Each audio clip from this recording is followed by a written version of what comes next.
오늘 2021년 신년 첫 번째 주일을 맞이했는데 우리 새소망 우리 교우 여러분들에게 우리 주님의 특별한 우리 은총과 인도하심이 함께 하시기를 간절히 축원드립니다.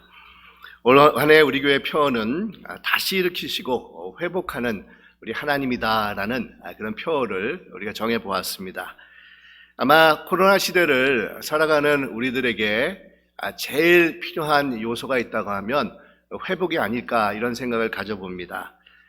우리 작년 2020년은 코로나로 시작을 해서 코로나로 끝난 한 해라고 해도 이 과언이 아닐 정도로 중국에서 시작된 눈에 보이지도 않는 바이러스 코로나가 정말 전 세계를 강타하기 시작을 해서 그 파급이 우리 미국 땅까지 도착을 해서는 작년 3월부터 우리 모두는 집에만 거의 머물러 있는 그런 격리된 상태에서 지내는 그런 상황 속에 우리가 지금까지 오고 있습니다.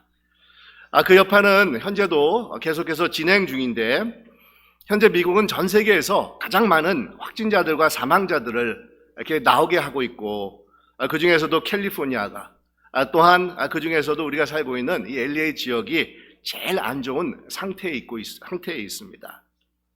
이런 전대미문의 코로나로 인해서 우리 인류의 약사는 앞으로 급속도로 정말 달라진 모습을 가지게 될 것이라고 미래학자들은 예측을 하고 있습니다. 아마 눈에 보이는 가장 이렇게 변화된 모습은 이 마스크 쓰는 것과 거리 두기가 아닌가라고 생각이 드는데, 어딜 가도 이제는 사람들이 마스크를 착용하고 다니고 있고, 서로 간에 직접 만나고 대면하는 그런 만남을 가지지 못하는 그런 형편에 우리가 있습니다. 지난 땡스기빙이나 아니면 크리스마스 경우에도 정말 사랑하는 가족들과 친지들이 함께 모이지 못하는 그런 가족들이 많이 있었던 것으로 알고 있습니다. 또한 한참 친구들과 뛰놀아야 되는 어린 자녀들도 학교에 가지 못한 채 집에서 온라인으로 수업을 듣고 있고, 또한 많은 분들이 직장에 나가는 것보다도 집에 계시면서 온라인으로 일들을 하고 있습니다. 그런데 또 한편으로 직업상 온라인으로 일하지 못하는 그런 분들은 이 사업체를 닫아야만 하는, 그래서 경제적으로 큰 피해를 입는 그런 경우들도 있었습니다. 근데 여러분, 코로나 사태로 아마 제일 큰 문제는 심적으로 우리를 위축하게 만드는 것일 것이라는 겁니다. 이 코로나 사태로 장기화가 되다 보니까 많은 분들이 이 집에만 머물러 있으면서 우울함이나 좌절감이나 불안함이나 패배의식 등 이 코로나로 인한 심적인 어려움을 호소하고 있습니다. 이 각 나라에서는 지금 현재 이 자살률이 아주 급격하게 늘어나고 있는 이 실정이라고 합니다. 근데 여러분 어떻습니까? 이런 코로나 사태를 살아가고 있는 우리들에게 필요한 것이 있다고 하면 여러분은 어떤 것을 꼽아 보겠습니까? 당연히 다시 일어나서 치유의 회복을 경험하는 것이지 않겠습니까? 일상으로 돌아가 예전의 삶을 회복하는 것이지 않겠습니까? 우리 삶의 모든 영역에서 구원의 손길을 체험하는 것이지 않겠습니까? 우리를 지치게 하고 불안해하는 그런 영혼들뿐만 아니라 가정이며 관계이며 일터며 또한 열정이며 우리가 가지고 있던 소명의식이며 정말 이런 삶의 모든 영역들에서 다시 한번 재정비가 이루어지면서 이 비상하는 그런 역사가 우리 가운데서 일어나야 되지 않겠습니까? 바로 이런 회복과 치유의 역사를 하나님께서 우리에게 베풀어 주시기를 원하고 계신다는 겁니다. 하나님은 무궁무진한 능력을 소유하신 분으로서 많은 그런 장기들을 가지고 계신 분이시지만, 그 중에서도 하나님께서 가지고 계신 가장 뛰어난 소위 말하면 장기가 있다고 하면 우리 하나님은 회복의 역사를 베풀어 주시는 분이시라는 겁니다. 우리 하나님은 회복 전문가가 되어 주신다는 겁니다. 우리의 지친 삶을 어루만져 주시면서 새롭게 다시 한번 재창조하는 뛰어난 기술과 재능을 가지고 계신 분이 바로 우리 하나님이 되어 주신다는 겁니다. 여러분, 바로 이 점을 오늘 우리가 봉독한 시편 기자가 찬양을 하고 있습니다. 회복의 하나님, 정말 치유의 하나님, 재건의 하나님, 갱신의 하나님, 이 변화의 하나님이라는 겁니다. 이스라엘 삶을 회복시키는 이 하나님을 시편 기자는 이 찬양을 하고 있습니다. 오늘 시편 말씀은 강대국 바벨론에 의해서 나라를 잃고 이 포로로 갔던 이스라엘 민족이 우리 하나님의 섭리와 손길에 의해서 다시 조국으로 돌아오게 됨을 정말 찬양하는 시편의 말씀이라고 할 수가 있는데, 여러분 역사적으로 이스라엘은 주전 587년에 이 바벨론의 침공을 받아가지고 나라 자체가 완전히 패망을 하고 우리 지구상에서 그 자치가 없어지는 이 비운을 경험하게 됩니다. 이 조국을 잃은 많은 사람들은 포로가 되어서 바벨론에 끌려가가지고 타국 땅에서 정말 굴욕과 서러움과 이 패배의식의 세월을 보내야만 했었다는 겁니다. 그런데 우리 하나님께서는 아주 놀라운 일을 이스라엘 백성들에게 베풀어 주십니다. 멸망을 받아가지고 사람들의 기억 속에서 완전히 사라진 이스라엘을 무려 70년이 지난 후에 다시 한번 회복시키는 역사를 베풀어 주셨던 것입니다. 세상 사람들의 시선에는 단지 하찮고 보잘것없는 들짐승과 이 까마귀 새끼처럼 비추어졌던 이스라엘 백성들을 다시 고국으로 귀환을 시키셔서 민족의 정체성과 나라를 회복시켜주는 그런 역사를 우리 하나님께서 베풀어 주셨다는 겁니다. 정말 놀라운 하나님의 역사가 일어난 것입니다. 여러분, 세상 어느 누가 지구상에서 완전히 자취를 감췄던 이스라엘이 무려 70년이 지난 후에 다시 한번 새롭게 회복되는, 새롭게 재건되는 것이라고 상상이나 할 수가 있었겠습니까? 여러분, 이것은 순전히 하나님께서 하신 일이십니다. 어떤 뛰어난 인간의 능력이나 지략이라도 정말 이런 하나님의 놀라운 일을 이룰 수 있는 것은 절대로 없습니다. 정말 어느 누구도 상상하지 못했던 그런 일이 일어난 것입니다. 여러분, 오늘 본문 말씀을 보면 시편 기자는 이 두 가지로 우리 하나님이 가지고 계시는 그런 특성 때문에 이런 일이 이루어질 수 있음을 찬양하고 있는데, 첫째는 우리 하나님은 온 우주의 창조주가 되어주시고 주관자가 되어주시는 능력자이시기 때문에 정말 우리 인간들이 상상하지 못하는 이런 회복과 치유의 역사를 베풀어 주심을 찬양하고 있는 것입니다. 그런 하나님의 놀라운 능력을 이 시편 기자는 이렇게 묘사를 하고 있습니다. 별들의 수요를 세시고 그것들을 다 이름대로 부르시는 하나님이시다라고 이 고백을 하고 있는 겁니다. 여러분, 하늘의 별들이 얼마나 있는지 여러분 알고 계시는지 모르겠습니다. 아무리 인류의 과학이 발달이 되었다 할지라도 현재 천문학자들은 정확하게 우주 공간에 얼마나 많은 별들이 있는지를 확실하게 파악을 하지 못하고 있는 그런 실정에 있습니다. 그냥 단지 대충 이 추측만 하고 있을 뿐이라는 겁니다. 정말 그 광활한 우주 안에 천문학자들이 추측하기를 약 1000만 개의 은하의 가계가 있을 것이라고 말을 하고 있습니다.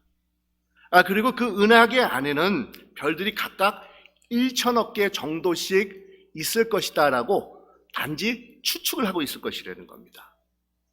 그러니 여러분, 1천만 개의 은하계 안에 각각 1천억 개의 별들이 있다고 하는데 그 둘을 곱하면 얼마나 많은 상상도 하지 못하는 이 숫자의 별들이 우주 공간에 떠 있는 것이겠습니까?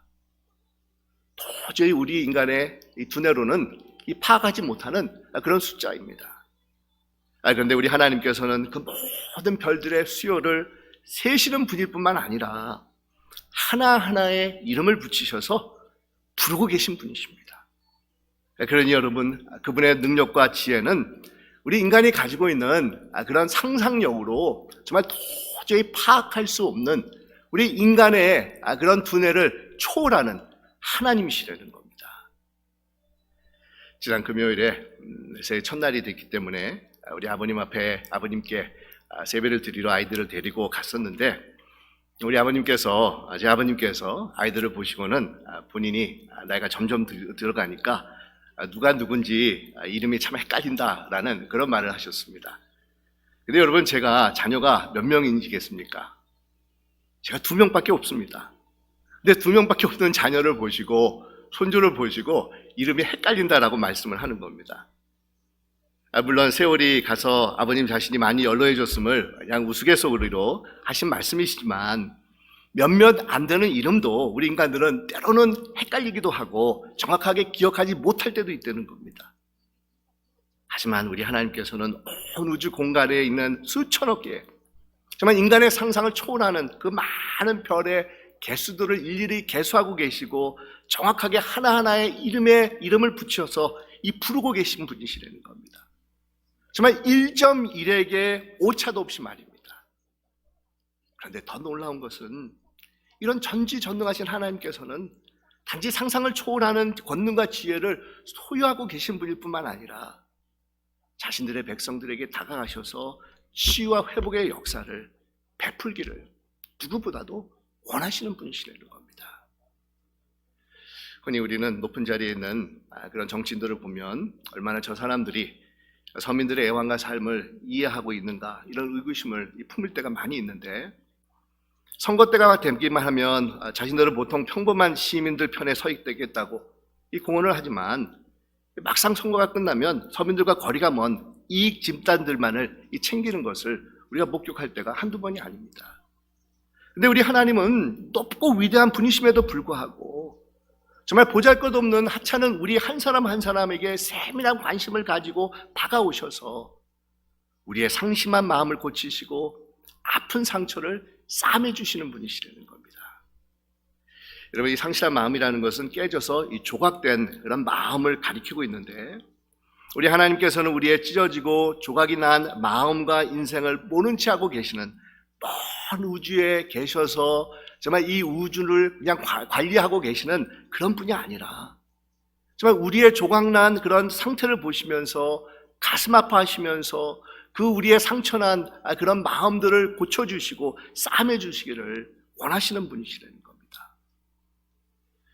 우리 하나님께서는 우리의 상심한 마음과 상처를 고치시고 싸매주신다고 하셨는데, 이것은 단지 위로적이고 경력이적인 차원에서 하나님께서 우리에게 다가오신다는 그런 뜻이 아니라 정말 우리 삶의 모든 영역에서 전인적인 구원을 베풀어 주시는 분이신 것을 시편 기자가 이 고백을 하고 있는 겁니다. 그러니까 우리의 지친 영혼뿐만 아니라 기력이 쇠진해 있는 우리의 육신뿐만 아니라 또한 우리의 상처난 그런 마음뿐만 아니라 일터에서 일어나는 일들과 또 인간관계에서 일어나는 모든 복잡한 일들과 또 주어진 열정과 또 소명의식과 우리의 감정들, 이 모든 영역에서 우리 하나님께서는 우리가 온전한 그런 사람이 되기 위해서 하나님의 자녀로서의 올바른 정체성을 가지고 살아가게 하기 위해서 치유와 회복의 역사를 베풀어 주시는 분이시라는 겁니다. 흔히 많은 경우 우리는 하나님의 구원을 생각할 때 우리의 영혼이 하나님으로부터 정말 속죄의 은총을 받아서 이 천국에 가는 것을만 생각을 하고 있지만, 사실 하나님의 구원의 그 범위의 대상은 우리 삶 전체를 가리키고 있는 겁니다. 그러니까 우리 삶의 모든 영역 속에서 우리 하나님께서는 이 전인적인 구원을 베풀어 주기를 원하고 계신다는 겁니다. 왜냐하면 우리 하나님은 아침마다 늘 새롭게 우리에게 무궁한 인자와 긍휼을 가지고 다가오시는 분이시기 때문이라는 겁니다. 정말 상한 갈 때도 꺾지 아니하시고 꺼져가는 심지도 끄지 아니하시는 정말 선하시고 좋으시고 인자와 긍휼이 무궁하신 분이시기 때문에 그 위대하고 전지전능한 하나님이심에도 불구하고 상심한 마음과 정말 상처를 보면서 가만히 있지 못하시고 우리에게 다가오셔서 우리를 다시 한번 회복시켜 주시고 또한 우리의 삶을 치유해 주시기를 원하시는 분이 바로 우리 하나님이 되어 주십니다. 그러게 여러분, 올 한 해 동안에 우리가 해야 될 일이 있다고 하면 더욱더 이 좋으신 하나님을 의지하고 바라보는 것입니다. 자신 안에 존재하고 있는 그런 교만한 마음들, 누추한 마음들, 그런 더러운 마음들을 정말 과감하게 다 벗어버리고 오직 겸손함을 가지고 정말 우리에게 치유와 회복의 역사를 베풀어 주시기를 원하시는 우리 하나님 앞에 나오는 것이 올 한 해 동안에 우리가 정말 집중해야 되는 일이라는 겁니다. 물론 여러분, 우리 하나님의 회복과 치유의 역사를 경험하는 것이 하루아침에 일어나는 일은 아닙니다. 쉽지 않은 그런 일일 것이라는 겁니다.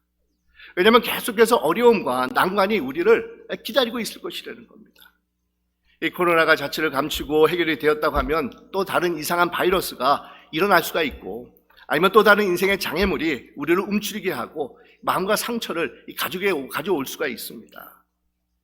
하지만 여러분, 회복과 자유의 가장 큰 장애물은 우리의 외부에 있는 것이 아니라 우리 내부 안에 있다는 겁니다. 이 코로나로 거의 1년 가까이 집에서 격리된 채 살아가다 보니까 이제 이런 상황이 오히려 편해지고 익숙해져가는 우리들을 발견할 때가 많이 있습니다. 얼마 전에 제 딸아이가 코로나가 좀 오래 갔으면 좋겠다라는 그런 이야기를 해가지고 제가 놀래서 왜 그러냐고 물어보니까 코로나 때문에 학교에 가지 않고 집에서 온라인으로 수업을 들어가지고 참 아주 편하고 좋은데 이 코로나가 끝이 나면 다시 학교에 갈 생각을 하니까 너무 싫다고 하면서 이 코로나가 좀 오래 갔으면 좋겠다라는 그런 이야기를 하는 것을 제가 들은 적이 있었습니다. 아마 이스라엘 백성들도 당시에 그런 생각을 가지고 있었을 것이라는 겁니다. 처음에 바벨론에 끌려가서 포로 생활을 할 때는 많은 어려움과 거부감이 있었지만 세월이 가면서 오히려 바벨론의 생활이 편해지기 시작을 하는 겁니다. 시간이 갈수록 이방 문화에 동화가 되어 가면서 이제는 하나님에 대한, 여호와에 대한 신앙의 열정이 식어져 간다는 겁니다. 정말 바벨론 생활이 이제는 자신들의 당연한 일상의 새로운 놈으로 자리 잡기 시작을 하는 것입니다. 하지만 여러분, 하나님의 뜻과 섭리는 그곳에서 자리를 펴고 편안하게 살아가는 것이 아니었다는 겁니다. 이 바벨론의 영원한 거주자로 살아가는 것이 하나님께서 원하는 것이 아니었다는 겁니다. 우리 하나님께서는 이스라엘 백성들을 예루살렘으로 다시 불러들이셔서 그들의 상처나고 아픈 부분들을 싸매주시고 치유해주셔서 정말 이들로 하여금 다시 한번 하나님의 백성으로서의 정체성을 회복하고 하나님의 자녀답게 살아가게 하는 것이 우리 하나님께서 이스라엘 백성들을 가지고 계신 뜻과 섭리였다는 겁니다. 그래서 여러분, 이들에게 요구되는 것 한 가지가 있는 것은 여호와를 경외하는 마음입니다. 여호와를 경외하는 것. 여러분, 여호와를 경외한다는 것이 이 어떤 모습이겠습니까? 오직 한결같이 하나님을 자신들 삶의 최우선으로 삼는 것이 여호와를 경외하는 모습입니다. 자신들을 향한 하나님의 뜻을 무엇보다도 인생의 최고 기준으로 삼는 것입니다. 하나님을 자신들의 인생의 가장 중심에 두는 삶을 살아가는 것이라는 겁니다. 오직 하나님만이 내 인생의 최치유자 되심을 고백하는 삶을 살아가는 것입니다. 그러기 위해서 우리는 늘 올 한 해 동안에 예배자의 삶을 추구해야 됩니다. 인간의 지혜와 능력과 경험을 의지하는 것이 아니라 우리 삶의 능력과 원천은 오직 하나님으로부터 일어난다라는 것을 인정하면서 하나님을 기뻐하고 찬양하는 것이 우리 인생의 가장 선하고 아름답고 마땅한 것임을 정말 실천하는 그런 예배자들의 삶을 살아가야 된다는 겁니다. 여러분, 이것이 올 한 해 동안에 우리가 코로나 시대에서 하나님의 치유와 회복의 역사를 체험하는 그런 지름길이 될 것입니다. 하나님을 경외하는 자가 되는 것입니다. 하나님의 자녀로서의 정체성을 회복하는 것입니다. 정말 코로나는 새로운 우리 인생의 놀매에 굴복하지 아니하고 하나님의 자녀로서의 삶을 회복하는 것입니다. 하나님의 자녀로서의 정체성을 가지고 살아가는 것이 되는 겁니다. 오늘 시편 기자가 이렇게 말씀을 합니다. 여호와는 말의 힘이 세다 하여 기뻐하지 아니하시고 사람의 다리가 억세다 하여 기뻐하지 아니하시고 여호와는 자기를 경외하는 자들과 그의 인자하심을 바라는 자들을 기뻐하시는 도다. 사랑하는 여러분, 올 한 해 동안에 비록 우리가 코로나 시대를 살아가고 있지만 우리 하나님께서 우리에게 베풀어 주시기를 원하시는 치유와 정말 회복의 역사를 바라보면서 그 무한한 하나님의 전지전능하신 그 손길을 정말 체험하는 자들이 되시기를 간절히 축원드립니다. 정말 무궁하신 하나님의 인자와 긍휼 앞에 겸손함을 가지고 나와서 우리 하나님을 경외하며 하나님께서 베풀어 주시는 그 놀라운 은총을 날마다 새롭게 체험하시는 우리 세수만 교우 여러분들이 되시기를 주님의 이름으로 축원드립니다. 기도드리겠습니다.